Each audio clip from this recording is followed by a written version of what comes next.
Hello, I'm Josephine. Welcome to Arabesque Burlesque Studios. We have this beautiful space that we got just before lockdown, so we immediately had to figure our shit out and learn how to bring burlesque classes online. And I want you to learn from our mistakes. I want you to see the setup that we've accumulated after so much trial and error. We have a tech setup that we're actually really pleased with, and I hope what we've learned can help other burlesque and dance teachers. We now have a system that works for both recording classes that we want to sell later online, doing live classes, and when we eventually have students in studio distanced, all of these happening at the same time. So let me take you through what we have. First, lighting is super important. You need your students to see you. We have these dimmable LED lights off of Amazon that I'm really digging because you can play with the warmth and the strength of them. We have a little one close to the ground for when we do that good floor work. And luckily our ceiling lighting is adjustable, so we play with that. Then of course we have the ring light for when we're sitting at our computer and our face is near our students and we want to show them our beautiful expressions in detail. So that's our lighting setup. We tried both live streaming and YouTube streaming and IG Live and all of these live platforms, and we ended up sticking with Zoom because we want to see them and we want at least them to have the option of putting their camera on and interacting with us. So what we've done is optimize the capabilities of Zoom. In order to make our visuals better in Zoom, we bought a webcam. I got a really fancy webcam and honestly, I kind of regret it. So this records in 4K, but Zoom compresses the file when it saves it. So if I did it again, I might not pay as much for my webcam, but I would definitely get one because it has improved the quality tremendously compared to what's already on the desktop computer.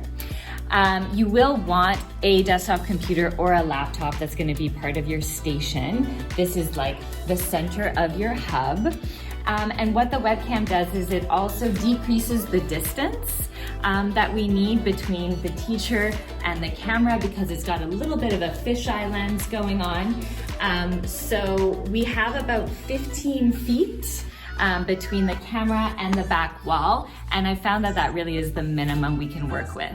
I won't go into detail with the different settings in Zoom that you might want to change to optimize, but definitely switch on the HD capabilities once you get your webcam. Now you've increased your video quality, the visuals are good.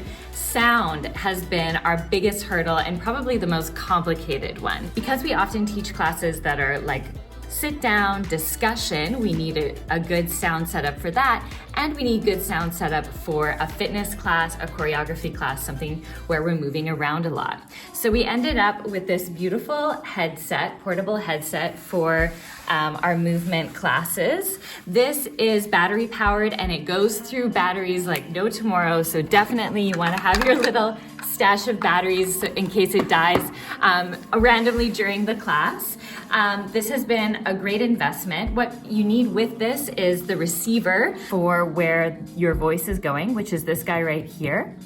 That is connected to a little sound mixer that is mixing the audio that you're playing with your voice so that your music is not feeding to your students through a microphone and being kind of shitty and distorted. It's actually going straight into your computer and arriving in their speakers at home. So you're gonna have your iPod or your phone that's just for the music connected to that mixer with your playlist all set up here.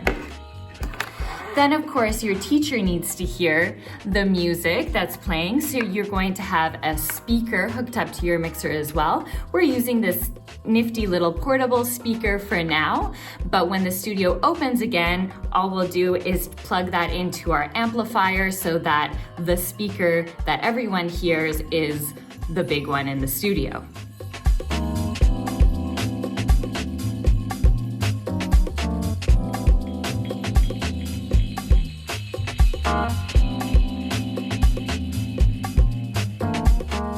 Before we got the fancy headset mic, we were making do with these nifty little globe speakers. We have a couple of them, and they work okay for when you're moving around, but if you turn your back to look at someone else in the room, they're not going to catch what you're saying. But they still work really well for those discussion classes when we're sitting down and we're close to our computer. You don't want to wear the headset and you're not playing music. You have that nice globe microphone set up by your computer. Because the silly Zoom program loves to compress your recordings and there doesn't seem to be anything you can do about it, I use a separate device to record the class for a high quality video that I want to sell after the live class has occurred. In this case, that's going to be my iPhone sitting in the rig light, recording what's going on. The great thing about our phones is that you can record in 4K HD. They have great capabilities for that. One fun little thing is to take the great visual that your phone is recording and mix it with the audio from your Zoom recording, because that's going to be a nice crisp mix done by your mixer between the voice and the music.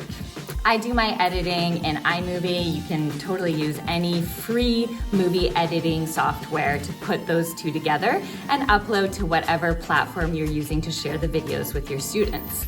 In our case, we decided to go with Vimeo, and a big plus with that is that they don't seem to be really following up on their music copyright laws. So they obviously suggest that you follow the rules, but we have been uploading a mix of copyright-free and copyrighted music without any problem. It's behind a paywall, and we haven't gotten in trouble yet. So that was a quick overview of our setup. I would be so happy to offer more details. We need to work together to figure out how to bring our beautiful classes online.